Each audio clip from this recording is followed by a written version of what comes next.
Hello and welcome to Healing from Within. I am your host, Sheryl Glick, author of The Living Spirit, a story of spiritual awakening, spiritual communication, healing energies, miracles, and like my guest Ruth Anderson, author of One Love, have been fortunate to be gifted with a very amazing truth, which is also part of our joy and responsibility to share with those who will listen. We are each of us spiritual beings having a physical life, and life is a continuous, eternal process of experience, evolution, and love. Hello, Ruth, and thank you for joining us today on Healing from Within. It is absolutely my pleasure to join you, Sheryl. Ruth, as dedicated listeners of Healing from Within, are very well aware, my guests and I search our conscious and unconscious memories, experiences, and our growing awareness of soul life and the universal laws of energy to further understand the physical and spiritual aspects of life and to move past the fear or idea of death so we can live and achieve much happiness in this physical world as we choose to live with honor, courage, and love. In this episode, Dr. Ruth Anderson, also a Reverend of the Church of Inner Light, was given a ministry to provide healing to souls, with or without bodies, in the ethereal realm called Open Clinic. We will discover more about that place of spiritual healing and about the helpers who work with us. We'll find out how Ruth awakened her own latent clairvoyant abilities with her since childhood, and also her work to help souls struggling to transition after death. We will gain a greater view of life, death, and a soul's existence here on earth and beyond through the stories Ruth shares in One Love. Ruth, I always love to ask my guests to think back to childhood and either a person, place, or event that may have shown them or others a glimpse into the person they would grow into or become as an adult, and perhaps the interests and lifestyles they would pursue. Because I think in the very beginning of our life, the imprints from above lead us to find our life plan and our destiny. So think back for a minute. So, Sheryl, one incident that I remember quite clearly was I was about 8 years old, and my brother and I each had our own hamster. And my brother's hamster got sick. And when hamsters get sick, there's not a whole lot you can do. But I held his hamster in my hands, and I wanted so badly to heal that hamster. And it was almost like a visceral, physical thing that I thought I could, and I thought I should be able to heal this hamster. And I couldn't. But that moment in time really stuck with me. And as I have learned more about my own intuitive knowingness and desire to heal others in this realm or in the ethereal realm, I think back to that time and I wonder if I had cellular memory from a past life of being Absolutely. able to heal with my hands. No doubt about it. You were born with it Yeah. because I think each lifetime builds on the experiences we have had before and are incorporated into this journey. We just don't go into a whole different area of interest.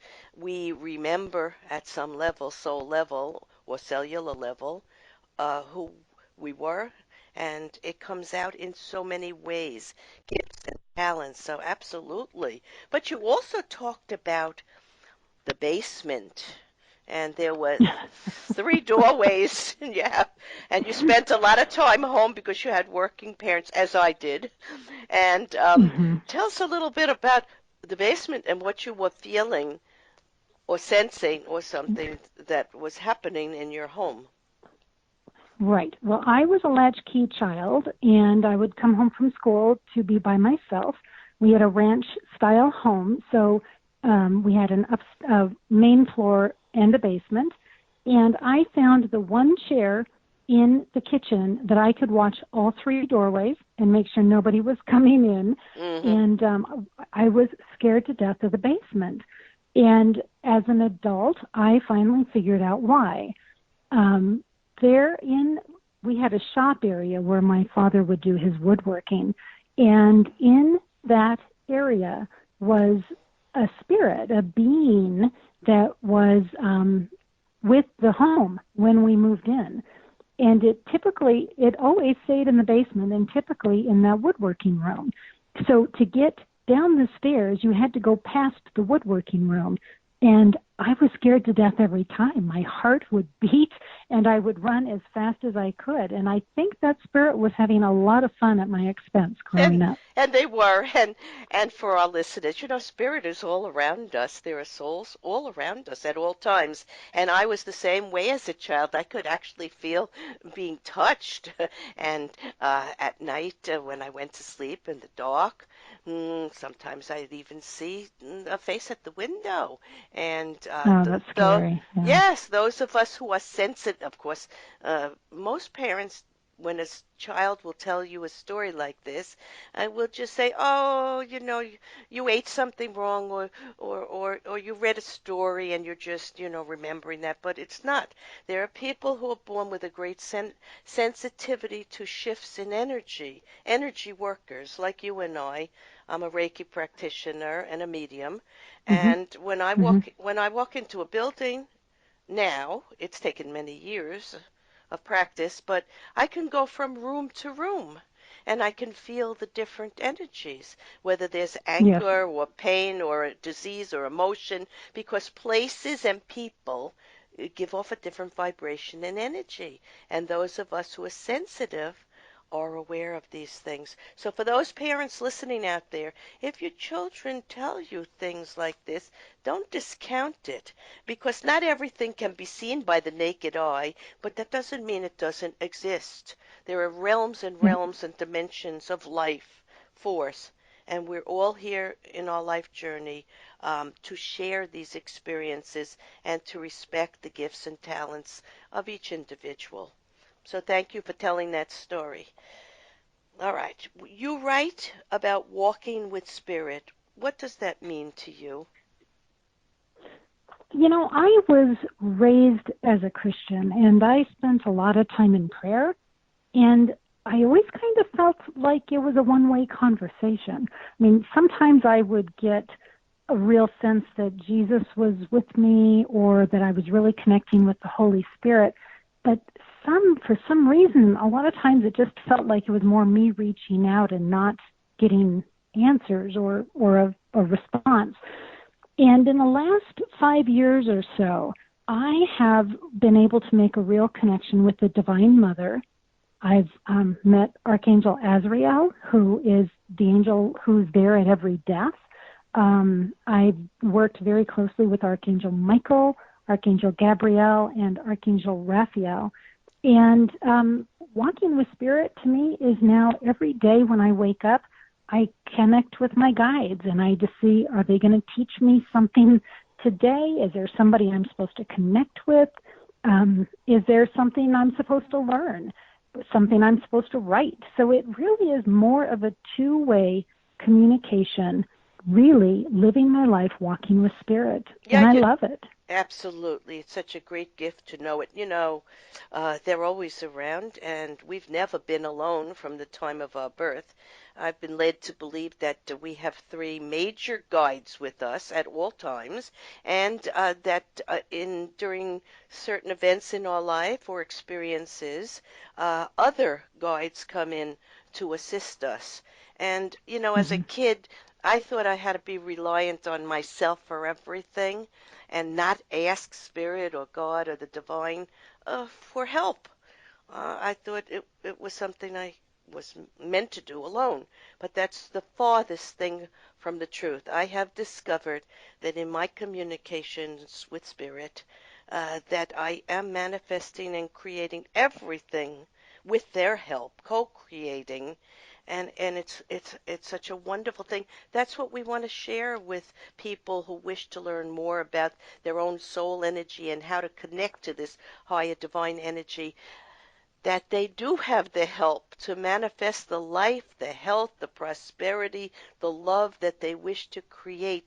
It is not beyond our grasp. There is nothing that is impossible if you truly invest the time and effort and work with spirit. So I think you've learned that. And you also wrote, Ruth, about an experience that you had in Gettysburg, Pennsylvania. May I read that? Because it's another Sure, way of absolutely. walking with spirit.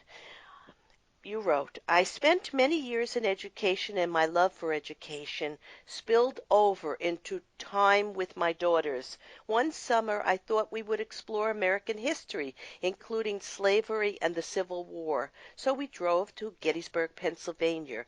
We were on one of the battlefields where part of the war had taken place. I had a strong sense of suffering and death. Throughout Gettysburg I clearly felt there were souls everywhere, and some of them wanted to be noticed and acknowledged. So that's exactly what we were talking about. Yeah, Hmm. yeah. Your book is called One Love: Divine Healing at Open Clinic. What is Open Clinic and who is doing the healing? Great question, Cheryl. So I have been shown in meditation a place in the ethereal realm where souls can go and receive healing. Now, some of these souls are still in a body here in the physical realm. Mhm. Many of the souls are not. They've already passed on and they're waiting, if you will, for another go round. But they're coming to this place for healing. And this place has no walls, no front, no back. It can take thousands and thousands of souls at one time, and I've literally seen hundreds of thousands of souls come through there at a time. And the healing is done by the archangels, and typically Divine Mother and the three archangels that I spoke of earlier. And I have had the incredible pleasure of being able to be there and just hold space for what's happening.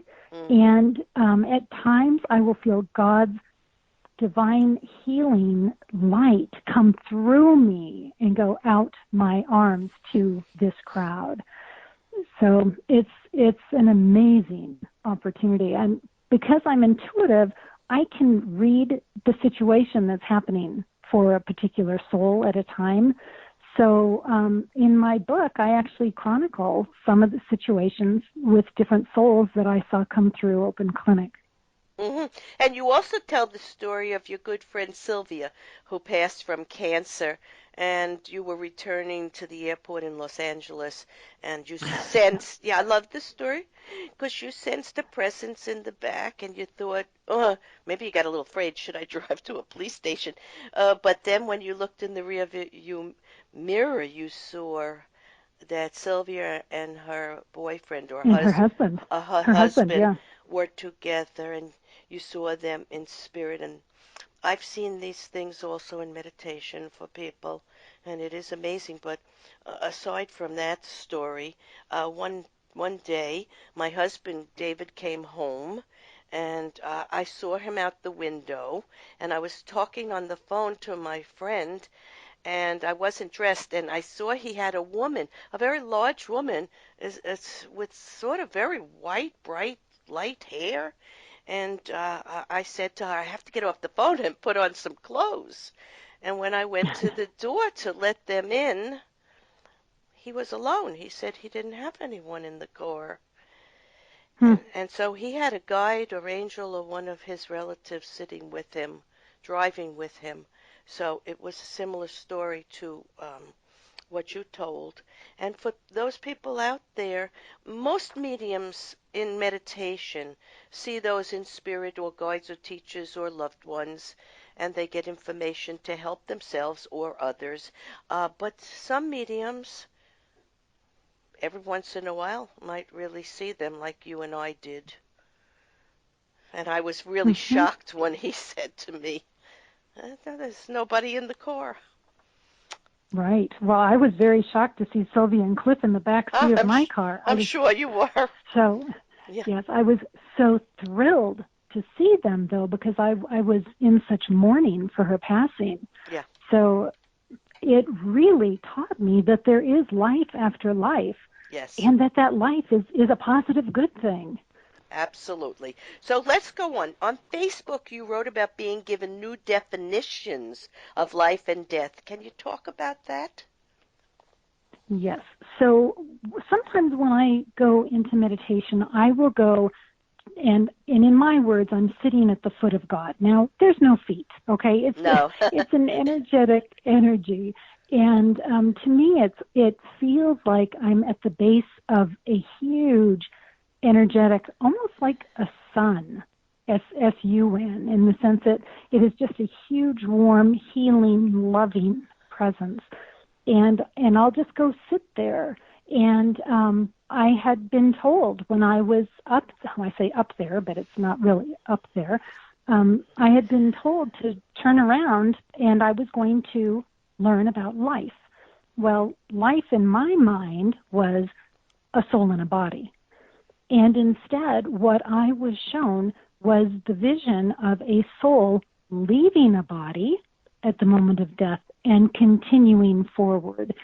And that soul after the death of the body was as vibrant and alive as it was while it was in the body. So I really saw that life really means the life of the soul.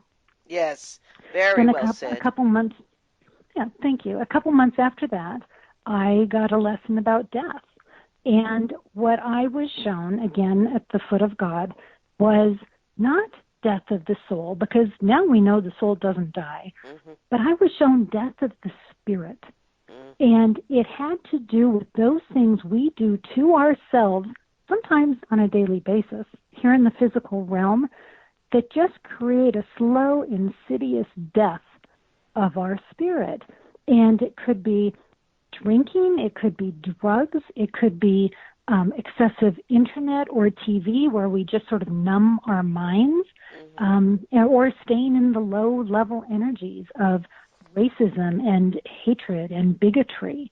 So all of those things can contribute to death of our spirit. So life of the soul and death of the spirit. Absolutely, absolutely. That is the truth. Now, you told a story of a mother and her baby who were killed in a car crash, and she had another daughter who was in the hospital, and the father was trying to ask the child to stay with him because he didn't want to lose his whole family and be alone. That's right. And the mother wanted the child to come so she could have both her children with her, but that was not the way it was supposed to be for that child, and the child did live, and and the mother knew she would see her in spirit later on, and that reminded me so much when my mother was close to the end of her life in hospice, and I did hospice work for 8 years. So I was very aware that the soul survives death. But at the time my mother passed, I was not doing the work that way. So I said to my mother, because I knew she was just hanging on by a thread for me, and I said to her, Mom, go. I will see you soon, and be with God, be with Spirit. And then I corrected myself. I said, Mom, no, excuse me. I will see you later because we manifest. I had to correct myself very quick. Right. We create. They Spirit gives us our greatest fear and our greatest desires. They don't really differentiate between Right. either. That's funny. So it was in a way at this serious time it was a little funny. And also I did a reading the same day that a young man, 19 years old, passed. A client of mine called me and was very upset because it was her daughter's boyfriend, and the family was terribly traumatized. And I did a reading and I saw exactly what you were talking about. I saw the young man's soul lifting up and looking back and knowing that he didn't want his family and girlfriend to be so sad, but the light beings were calling him and he knew it was his time and he had to go ahead, and Mhm. and Mhm. so there is no death, and we can communicate with our loved ones when we get past this fear of death, and when we truly learn to meditate and feel our energy and our soul. And everyone can do this. It's easier for some who were born with the destiny and life plan to do this work, but everybody can do this on some level and know who they are as a soul being and know that everything in the flow of life, whether here or in spirit, is exactly the way it's supposed to be. So let's Yes. go on to something else. What do you feel have been your greatest challenges in relationship to the sensitive work you do, and how it may be received at times by unawakened souls or people who, are living more of a physical life? Cheryl, great question. There were two things that were really difficult for me. One of them was that I'm naturally an introvert, and Spirit was showing me all of these life lessons and saying, now go put it in writing. and not only put it in writing, but put it out there for the world to see. So my having to overcome my desire for anonymity was huge. So that was one. And then the other piece that was really tough for me was being raised as a Christian. And as you know, some strong Christians will say, nope, sorry, if you're seeing, Yes, energy or spirits, that's of the devil. right. And it took me 2-3 years before I was comfortable. Jesus came to me when I was initiated into Reiki. Mhm. Jesus was one of the guides that came in. So it was like, how can this be wrong? Here, Jesus is part of it. He's blessing it with this energy. So experiences like that, where Jesus literally came to me, and Jesus shows up in open clinic. So with that knowledge, I have been able to come out and say, yes, I do see energy, and I do love Christ, and Yes, it's okay. beautiful, beautiful. I had a very similar experience. I've never told anybody this actually, but I'm going to say it. When I was attuned to the second level of Reiki energy healing, Mm-hmm. I was lifted up out of my body and I was being held in the hands of Jesus. And Yes. after Reiki 2, I began to see the guides and teachers during meditation, and I became very comfortable giving messages where before I had said, well, I'll just do the energy Reiki healing work and maybe I won't say any of the things that I'm feeling, sensing, or seeing. But I realized that both were important in the healing process for the people that I was working with. And I've also, Yep. in my book, The Living Spirit, I have also mentioned stories with Jesus during a Reiki unfoldment group one day. He was right by my side and he was crying, and I felt myself Mm. crying, and it was a message for my group. And he says, I am very proud of the work you and your group are doing. You're doing the same work that I did. And it Mm. hurts us to see the suffering of men. And so absolutely. This is such a gift, in the structure of religious ideas, limit themselves from getting to feel and be in the energy and connect to spirit individually and personally. And I think that's what Jesus was showing when he came, to show us the afterlife, to show us that you would be one with God and all spirit and souls, and that there was no death.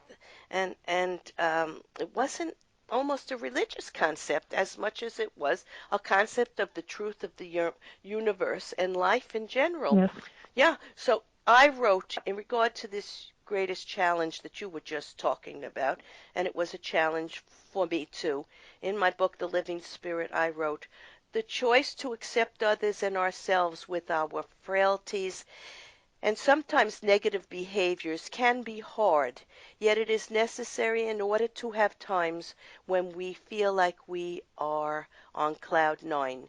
We must realize that each person perceives the world according to his or her own life experiences, both present and past. Therefore, we will never fully understand another's behavior or their reasons for doing things differently than we do. This realization is the key to allowing and accepting everything and everyone without judgment, anxiety, fear, Mm. pain, anger, or hate. We were talking about that before. Yes. And it is Yes. you, and it is, you will find, the only way for us to experience true contentment while we are on this three-dimensional plane. So that's the truth. We can lift ourselves up to the level and the vibration of spirit to receive healing and messages, whether we're in or out of a body. And we have to get past all the negativity and limitations of our childhood training, societal training, or fear. Yep. So what would you like readers to take away with them after reading One Love? I think the most important thing to me at this moment of time is to reinforce that you aren't alone in your physical journey, that spirit is there to connect with us and is so willing and anxious to connect with us. And really, all it takes is us to reach out and say, I'm willing in turn. I think Right. that's the most important. That is the most important, to ask for help and expect to receive it, and you will. I want to Mm-hmm. thank you, Ruth Anderson, for sharing your journey of spiritual awareness and connection to guides and to the open clinic and to a clearer view of One Love. In order to purchase this charming and lovely set of stories and spiritual messages, go to theministryonline.com or Amazon.com. In summarizing today's episode of Healing from Within, Ruth has shared her stories of love and abiding trust in the bigger universal plan of life for us to clearly remember as we maneuver through our physical daily experiences to rediscover our soul eternal energy and learn a greater appreciation for living in harmony and balance with all life forms. Ruth clearly expresses this idea when she writes in her chapter, One Love. In hindsight, I can see that I was being prepared for Open Clinic, a place on the spiritual realm where souls with and without bodies could come for healing. During meditation in late February 2016, I was energetically escorted and taken up through our blue sky, out of our atmosphere, and into the black of the universe. I had no fear and knew that any moment I could come back and ground myself. I was taken to experience an incredible white light, so white that mere words cannot describe it. I was told it was One Love. I wanted so desperately to understand more, but I was brought back to my physical plane. I would be escorted energetically at other times. I was hungry to understand what I was experiencing. While with One Love, I felt like I was having my own personal communication with God. It must be God, because nothing else could be so encompassing, accepting, or loving. I heard the words, one planet, one God, and understood there is really only one God, and all religions worship this one power, one force, one energy. Ruth and I would have you move past any fear or restriction to trust that one day you will experience this connection to spirit, and in that moment know your own soul essence and be free of man-made controls, misinformation, and truly allow, accept, and surrender to the greater plan for the love of man, nature, and spirit. I am Sheryl Glick, host of Healing from Within, And I invite you to visit my website, SherylGlick.com, to hear stories of life beyond life and love eternal as we discover that the duality in life is only an illusion and all is energy, spirit, and a connection to eternity. Shows may also be heard on webtalkradio.net and dreamvision7radio.com. Thank you.